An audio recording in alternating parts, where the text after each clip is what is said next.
Ken Krell here.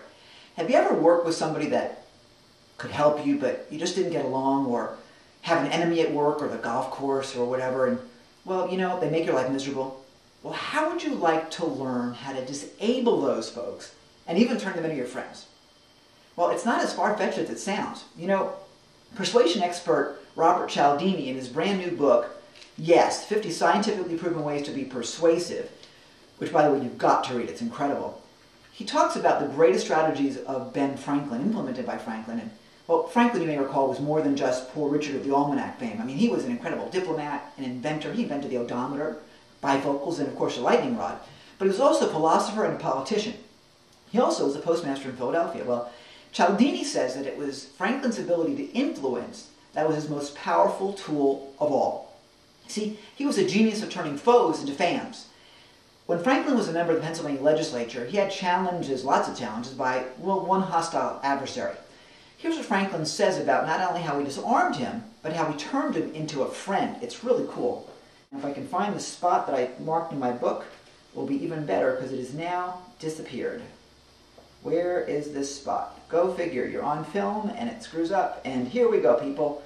Glad you waited. It's worth waiting for. Here we go. I did not, however, aim at gaining his favor by paying any servile respect to him, but after some time took this other method. Having heard that he had in his library a certain very scarce and curious book, I wrote a note to him, expressing my desire of perusing that book and requesting that he would do me the favor of lending it to me for a few days. He sent it immediately, and I returned it in about a week with another note, expressing strongly my sense of the favor. When we next met in the house, he spoke to me, which he'd never done before, and with great civility, and he ever after manifested a readiness to serve me on all occasions, so that we became great friends, and our friendship continued until his death.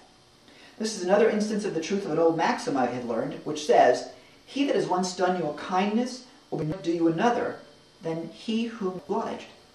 Now, that sounds kind of strange, doesn't it? I mean, someone's going to like you more because they did you a favor rather than you doing them a favor?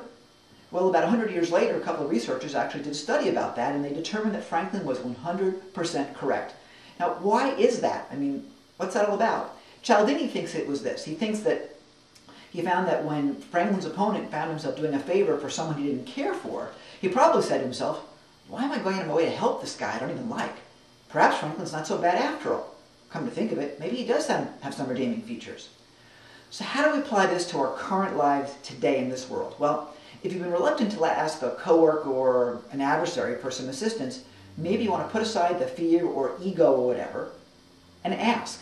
You see, what do you have to lose? I mean, if they tell you no, you know worse than you were today. If they told you yes, you may very well create a new friend. So give it a try. What do you have to lose? I found Ben's Franklin strategy, to be completely brilliant. I hope you find it really useful too. Take care.